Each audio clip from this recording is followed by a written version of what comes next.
One of the obstacles that we face that keep us from continuing to make dua is this. We oftentimes feel, I've been making dua, and my dua is not being answered. Allah is not hearing my dua, a'udhu billah. Or Allah is not answering my dua, a'udhu billah. I feel like it's not working. And sometimes when I feel that way, then I want to give up. But let me give you guys a scenario so I can make this point. Imagine a person really, really badly wants a red Ferrari, okay?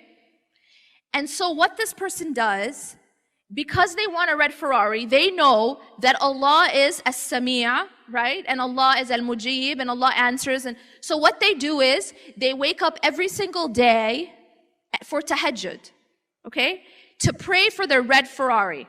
You want to marry person X, all right? So you wake up for tahajjud every single day to pray, let me marry person X, all right? Whether it's the Ferrari or person X, but you wake up every single day for a year for tahajjud, and you cry to Allah to give you this thing. Now let me ask you this question. At the end of that year, whether you got the Ferrari or you didn't, you actually got something better. And it was in the process of making the dua that you got that thing. And what was it? What's that thing that you got that was better than the Ferrari? It's something you can't buy with all the money in the world. And that is the nearness to Allah. The fact that the process of you getting up for tahajjud and crying and begging Allah and praying and making dua was in fact bringing you closer to Him.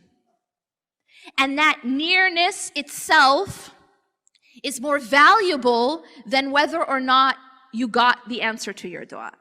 The answer.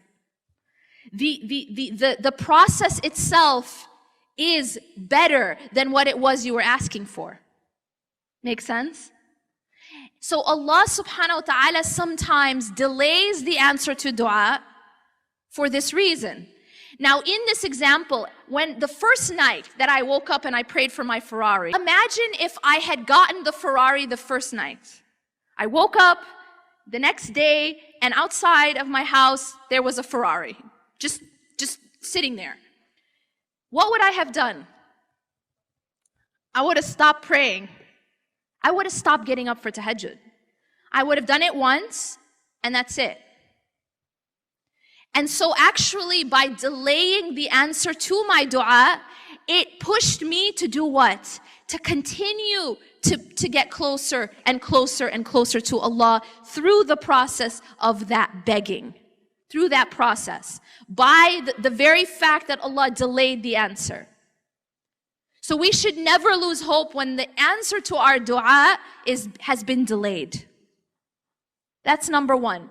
Number two, I was praying for a Ferrari, but when I went outside, there was a Passat.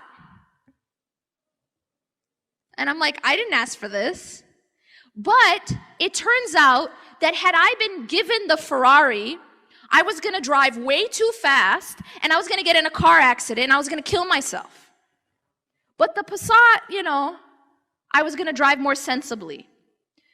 And so in this case, I asked for something, yes, but it wasn't good for me. And Allah gave me something else, which was better for me. Sometimes the answer to our dua doesn't come in the exact form that we think it should.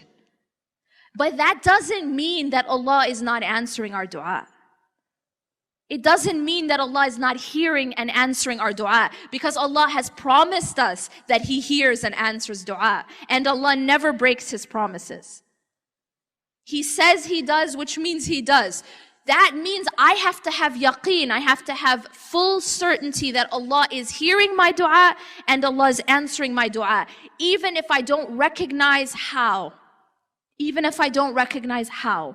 And in terms of these barriers, one of those barriers, as I said, is the fact that I think that my dua is not being answered. This, as I told you, is untrue. It's always being answered. But sometimes it is delayed, and sometimes it is answered in a way that I don't understand, or not in exactly the way that I think it should be. However, Allah says, عَسَى أَن تَكْرَهُ شَيْئًا وَهُوَ خَيْرٌ لَكُمْ. It may be that you hate something, and it is good for you. وَعَسَى أَن تُحِبُّ شَيْئًا وَهُوَ شَرٌ لَكُمْ. And it may be that you love something, you want it so badly, but it is not good for you. If your child so badly wants to hold a knife because your child has seen you hold a knife cutting vegetables, the child sincerely wants that knife. You know what I'm saying? Have you ever seen a child really want something? You know? They really want it.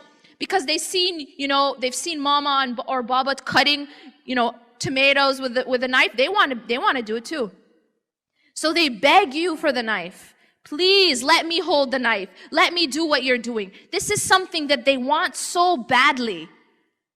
If you gave them what they asked for, what would happen to them? They would cut themselves, right? Hurt themselves, possibly kill themselves.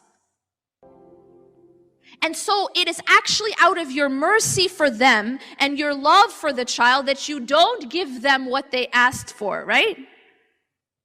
In the form that they asked for, because it's a knife and it's going to hurt them and it may kill them.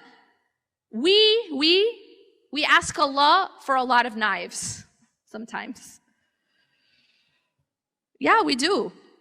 We do. And then when we don't get it, we throw a temper tantrum, the adult version. Ya Allah, why aren't you giving me just like the little kid. Just like the little kid. Why aren't you giving me the knife? Ya Allah, why aren't you giving me this job? Ya Allah, why aren't you letting me marry this person? Ya Allah, why aren't you letting me have this promotion? Why didn't I get into this program or get this mark on my exam? We do the same thing. But we don't realize, عَسَى أَن تَكْرَهُ شَيْئًا وَهُوَ خَيْرٌ لَكُمْ. It may be you hate something and it's bad for you. And like the child, وَعَسَى أَن تُحِبُّ شَيْئًا وَهُوَ شَرٌ لَكُمْ. The child loved to hold that knife, but it wasn't good for him. And Allah knew that, and that's why Allah says, وَاللَّهُ يَعْلَمُ وَأَنْتُمْ لَا تَعْلَمُونَ. Allah knows and you do not know.